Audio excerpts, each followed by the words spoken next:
देश की सबसे बड़ी परीक्षा है नीट परीक्षा, जिसमें 24 लाख के आसपास स्टूडेंट बैठे थे। और अब ये जो परीक्षा है सवालों के घेरे में है, क्योंकि इस परीक्षा का जो रिजल्ट आया है वो सबसे ज़्यादा कंट्रोवर्सी में है। मेरे साथ में है नितिन विजय सर, जिन्होंने सबसे पहले इसकी आवाज़ उठाई थी और आप ये समझाना चाह रहे हैं। सर, ये बोर्ड पर लिखा हुआ है चीटिंग तो पक्का हुई है, क्या कहना चाह रहे हैं सर इसमें? किस तरीके से आप इसको समझाना चाह रहे हैं? पहले एनटी ने जब 5 मई को मुद्दा उठा था कि पेपर लीक हो गया है, सब कुछ हो गया है, तो एनटी ने कुछ स्पेसिफिकेशन दिए थे, वेरिफिकेशन दिए थे, उन्होंने कुछ जस्टिफिकेशन हमको भेजे थे सबको, मतलब एनटी प्रेस रिलीज के थ्रू। हमें लगा बात सही है, ऐसा हुआ होगा। पर अब जो शॉकिंग डेटा आए हैं 4 जून को रिजल्ट आने के बाद, पहली बात तो 4 जून को रिजल्ट देने की क्या जरूरत आ रही थी? उस दिन पूरे चुनाव के रिजल्ट आने वाले थे, कहीं दबाने का प्रयास तो नहीं करा गया। और जो शॉकिंग डेटा है, मैं भी आपको समझाऊंगा डेटा बाय डेटा कि क्यों ऐसा लग नहीं रहा है, पक्का है हम कि वाकई चीटिंग हुई है। आप इतने ज्यादा श्योर हैं, एक बार समझाइए। मैं आपको समझाता हूँ। एक्चुअली आप बात को समझें कि 20,30,000 बच्चा 2023 में बैठा था,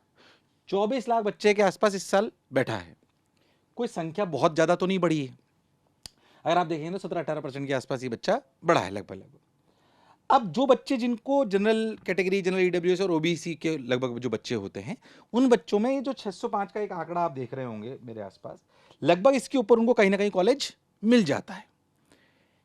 पिछले साल ये जिनको कॉलेज मिल गया था इन कैटेगरीज में, लगभग संख्या 65,000 के आसपास थी, लगभग 65,000 के आसपास, आप ऐसा समझें ये संख्या थी। इस साल पेपर, अच्छा एक बात और मैं आपको बता दूं, पेपर लगभग पिछले साल जैसा ही था। हम तो वर्षों से ये काम कर रहे हैं, आप कहीं से भी डेटा उठा लें लगभग आपको वैसे ही दिखाई देगा। ये नंबर की संख्या इस बार आप देखिए कहां पहुंच गई है, 76,000। तो एक 605 नंबर पे ही बच्चे हैं, यानी कि ये संख्या 2,20,000 के आसपास लगभग पहुंच गई है। अब 2,20,000 बच्चे, यानी कि क्या देश में जो बच्चा लगभग एग्जामिनेशन इस साल देने वाला था, क्या वो बच्चा इसी ईयर्स में एकदम से इंटेलिजेंट पैदा हुआ था?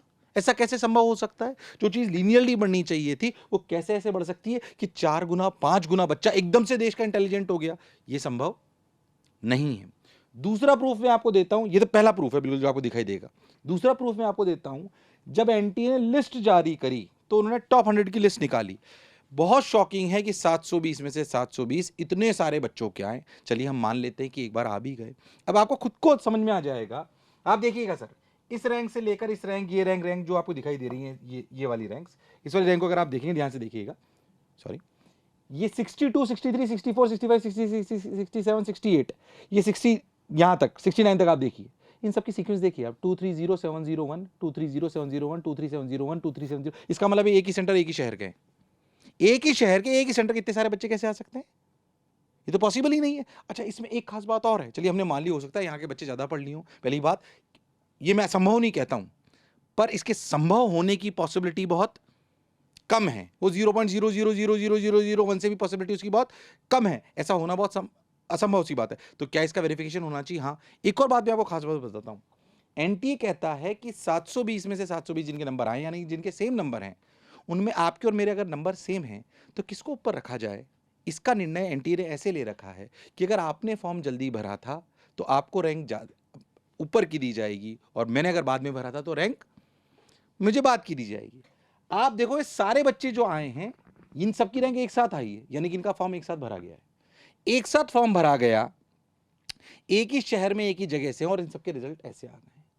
और हमारे पास 5 मई को पूरी खबरें थी कि भाई एनटीए में पेपर लीक हुआ है, तब हमने नहीं माना। पर अगर लायक बच्चे 65,000 से उठकर 2.25 लाख हो गए तो ये अपने आप में संशय पैदा करते। 2 मेजर प्रूफ हैं जिसकी वजह से इसमें धांधली लग रही है कि कुछ ना कुछ हुआ है। यानी कि शुरुआत तो लीक से हुई थी, पेपर लीक से हुई थी। जहां तक मुझे लग रहा है, पहले तो हमें नहीं लग रहा था, क्योंकि एंटी ने उस समय बोला था कि पेपर लीक हुआ है पटना में, बट वो पेपर लीक तब हुआ जब बच्चे पेपर में अंदर चले गए थे, उसके बाद किसी ने उस पेपर को बाहर कर दिया, क्योंकि उस समय एग्जामिनेशन में सारे बच्चे अंदर जा चुके थे।